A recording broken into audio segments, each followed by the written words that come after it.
Welcome to another SEO lesson. Today I'm going to talk about the concept of link baiting and how you can use it to drive more traffic to your site and help you achieve better search engine rankings.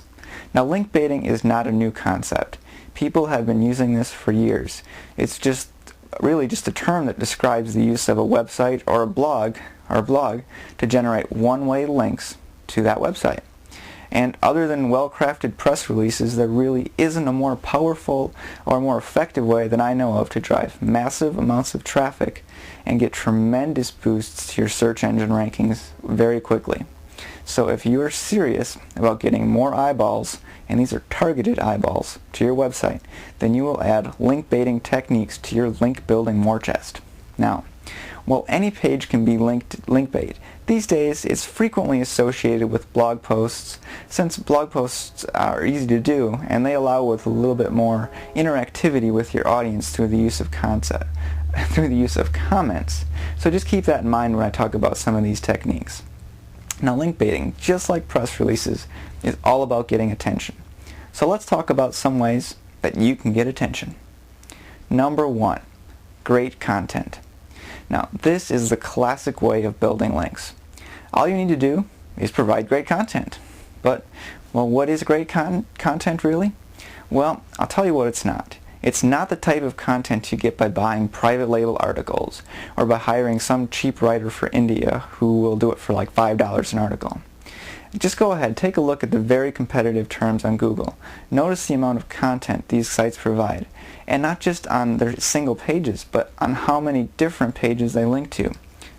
For example, I was recently doing research on the term Chapter 7 bankruptcy for a website I was considering developing, and I found that I actually had to put the project on hold simply because the content I would be competing against on the top sites was so far beyond what I could hire a cheap writer to create that I just had to, postpone it.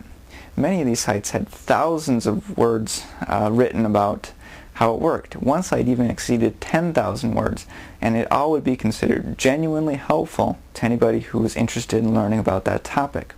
So, when you're creating your content, especially if you want it to be considered link bait, you need to make sure that instead of just writing some words on a page, that a person will actually learn something by reading what you've got on that page, even if they don't buy anything or opt into your newsletter.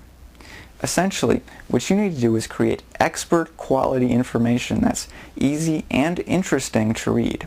Now, this takes more time, a lot more time, than just quickly throwing up a blog post, but you'll find that almost all of the best sites in every niche take the time to focus on great content.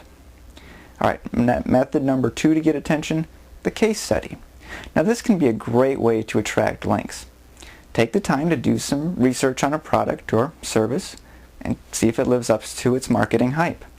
For example, you could compare spam services and see how accurate each one is, and then publish your results. Heck, there's one guy who tastes energy drinks and publishes what he thinks are the best tasting drinks.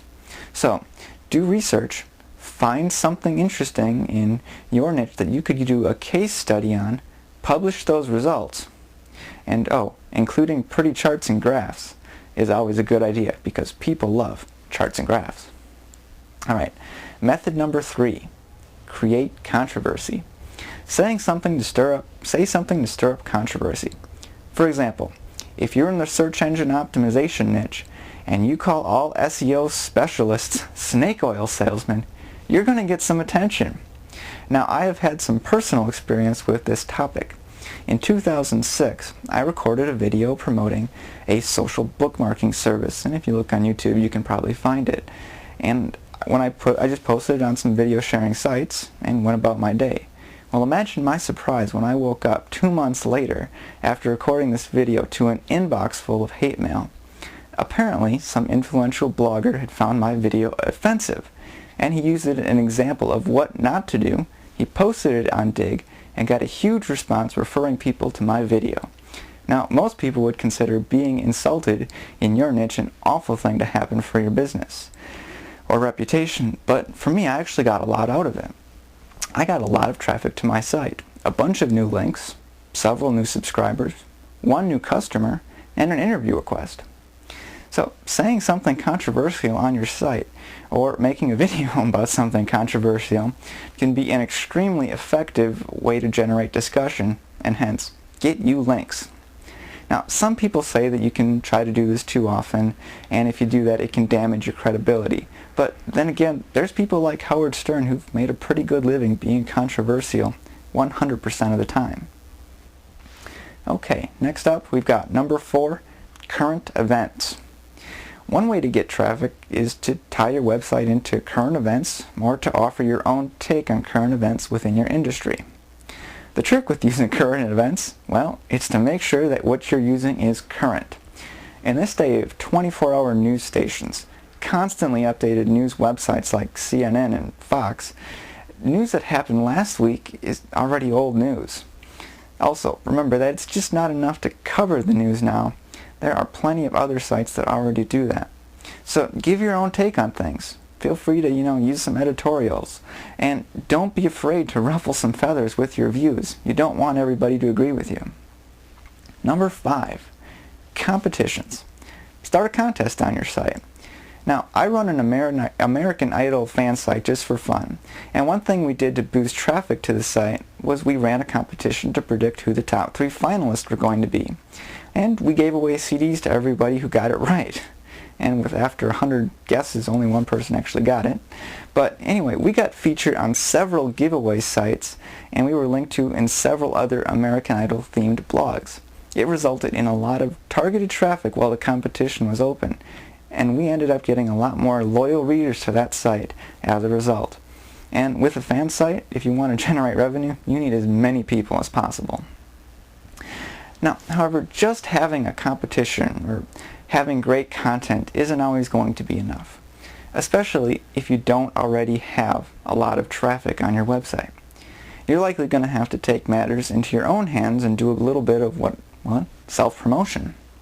Also, keep in mind that not every type of link bait you try is going to work. Well, I don't like to use the term luck, since it implies that, you have no control. Luck does play into things a little bit.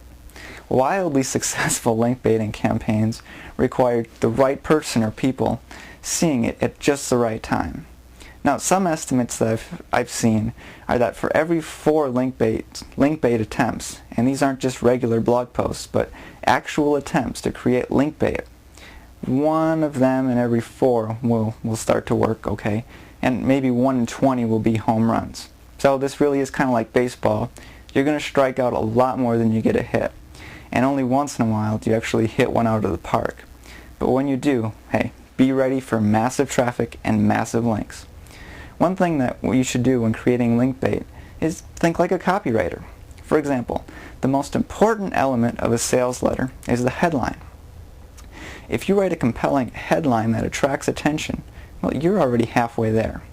Link baiting is the same way.